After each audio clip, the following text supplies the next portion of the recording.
ഇതര മതസ്ഥരായ യുവതി യുവാക്കളെ ഇസ്ലാം മതത്തിലേക്ക് മാറ്റാനുള്ള ശ്രമം നടത്തുന്ന അൺമാസ്കിംഗ് എത്തിസം സലഫി ഗ്രൂപ്പിന്റെ പ്രവർത്തനങ്ങളിൽ വലിയ ദുരൂഹത.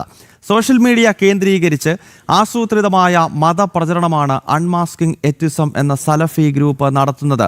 സംഘടനയുടെ സാമ്പത്തിക സ്രോതസ്സുകളിലും ലക്ഷ്യങ്ങളിലും ദുരൂഹത തുടരുകയാണ്. അനഘ ഹർഷനാണ് കോഴിക്കോട് നിന്ന് ചേരുന്നത്. അനഘ, ഈ ബീച്ചുകളിലും അതോടൊപ്പം തന്നെ മറ്റു മതവിഭാഗങ്ങളിൽപ്പെടുന്ന, വിശേഷിച്ച് ഹിന്ദു ക്രൈസ്തവ വിഭാഗത്തിൽപ്പെടുന്ന പെൺകുട്ടികളൊക്കെ ഒത്തുകൂടുന്ന സ്ഥലങ്ങളിൽ പോയിട്ടാണല്ലോ ഈ ജിഹാദികൾ ഈ രീതിയിൽ ഇസ്ലാം മത പ്രചരണം നടത്തുന്നത്. ഇതിൻ്റെ വീഡിയോസ് നമ്മൾ കണ്ടിരുന്നതാണ്. ഇതിൽ ഏതൊക്കെ രീതിയിലുള്ള ദുരൂഹതയുണ്ട്, ഇതിന് പിന്നിൽ എന്താണ് വലിയ ഗൂഢാലോചനയുള്ളത് എന്നതിനെപ്പറ്റി നമുക്ക് ഈ ഘട്ടത്തിൽ പറയാൻ സാധിക്കുമോ? ഇത് സംബന്ധിച്ച് എന്തെങ്കിലും അന്വേഷണം കേന്ദ്ര ഏജൻസികളും മറ്റും നടത്തുന്നുണ്ടോ?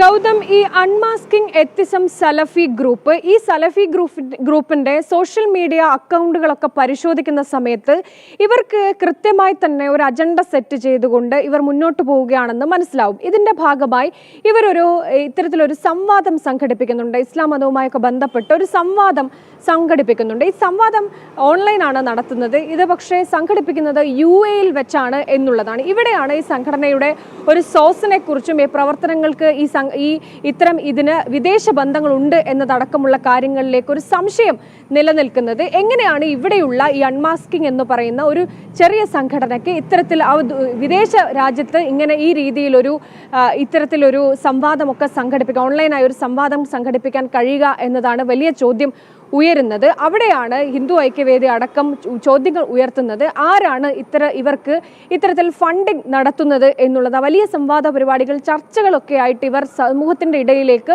പൊതുസമൂഹത്തിൻ്റെ ഇടയിലേക്ക് ഇറങ്ങുകയും ചെയ്യുന്നുണ്ട്. ഒറ്റ നോട്ടത്തിൽ ഒക്കെ സ്വാഭാവികമായി തോന്നും എന്നുള്ളതാണ്. അതായത് ഈ കോഴിക്കോട് ബീച്ചിൽ തന്നെ പലവട്ടം ഇവരുടെ പല അംഗങ്ങളും എത്തി ഇത്തരം സംവാദങ്ങളിലേക്ക് ഇവിടെ എത്തുന്ന ഇതര മതസ്ഥരായിട്ടുള്ള ഹിന്ദു ക്രൈസ്തവ വിഭാഗത്തിൽപ്പെട്ട പെൺകുട്ടികളെയും യുവാക്കളെയും ഒക്കെ അവരുടെ ഇടയിലേക്ക് ചെന്നുകൊണ്ട് ഇത്തരത്തിൽ ദൈവത്തെക്കുറിച്ച് സംസാരിക്കുന്നു, മതത്തെക്കുറിച്ച് സംസാരിക്കുന്നു, അവരുമായ ഒരു ഇൻട്രാക്ഷനിലേക്ക് കടക്കുന്നു. അതിനുശേഷമാണ് പിന്നീട് ഇവർ സെറ്റ് ചെയ്തിരിക്കുന്ന കാര്യങ്ങളിലേക്കൊക്കെ കടന്നു വരിക. അങ്ങനെ ആളുകൾക്കിടയിലേക്ക് ഇറങ്ങിച്ചെന്നുകൊണ്ട് ഇസ്ലാം മത പ്രചാരണം നടത്താനുള്ള ശ്രമമാണ് ഇവർ നടക്കുന്നത്. ഇവരുടെ ആദ്യത്തെ സമൂഹ മാധ്യമങ്ങളിൽ ഒരു വിസ്ഡം എന്ന് പറയുന്നുണ്ട്. അതിലും ഇതേ ആളുകൾ തന്നെയാണുള്ളത്. തീവ്ര മുജാഹിദീൻ വിഭാഗത്തിൽപ്പെട്ട ആളുകളാണ് ഈ സംഘടനയ്ക്ക് പിന്നിലുള്ളത്.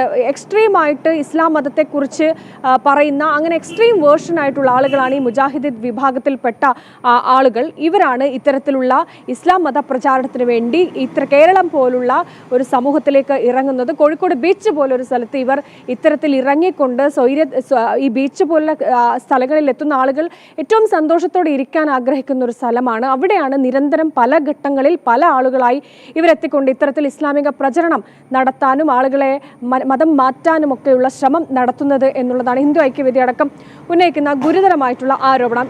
ഇവരുടെ സോഷ്യൽ മീഡിയ അക്കൗണ്ടുകളിൽ നിന്ന് തന്നെയാണ് വലിയ ഗുരുതരമായിട്ടുള്ള സംശയങ്ങളും ദുരൂഹതകളും ഉയർത്തുന്നത്. ഇവർക്ക് ഈ സംഘടനയ്ക്ക് വിദേശ ബന്ധമുണ്ടോ, വിദേശത്ത് നിന്ന് ഫണ്ടിങ് ലഭിക്കുന്നുണ്ടോ എന്നുള്ള ചോദ്യങ്ങളൊക്കെ ഉയരുകയും ചെയ്യുന്നുണ്ട് എന്നുള്ളതാണ് ഗൗതം. ഓക്കെ, വ്യക്തമാണ് അനഘ. എന്തായാലും ഈ സലഫി ഗ്രൂപ്പുകൾ നടത്തുന്നത് വലിയ മത തീവ്രവാദ പ്രവർത്തനങ്ങൾ തന്നെയാണെന്ന കാര്യത്തിൽ സംശയമില്ല. ആളുകൾ ഒത്തുകൂടുന്ന ബീച്ചുകളിൽ, അല്ലെങ്കിൽ ആളുകൾ അവരുടെ സമയം ചെലവഴിക്കുന്നതിനായി ബീച്ചുകളിലൊക്കെ എത്തുമ്പോൾ അവിടെയും ഈ അന്ധമായ മതത്തിൻ്റെ വാദങ്ങളുമായി വന്ന് ഞങ്ങളുടെ മതം മാത്രമാണ് ശരിയെന്നും, അല്ലെങ്കിൽ ഈ മതത്തിൽ വിശ്വസിക്കാത്തവർ മരണാനന്തരം നരകത്തിൽ പോകുമെന്നും ഒക്കെ പറയുന്ന 6-ാം നൂറ്റാണ്ടിലെ പ്രചരണ പരിപാടികൾ ഇപ്പോഴും ഈ കാലഘട്ടത്തിലും നടത്തുകയാണ് ഒരു കൂട്ടം ചെറുപ്പക്കാരെന്നതാണ് ഇവിടെ വളരെ ശ്രദ്ധേയമാകുന്നത്. അനഘ ഹർഷൻ വിശദാംശങ്ങൾ നൽകുകയായിരുന്നു.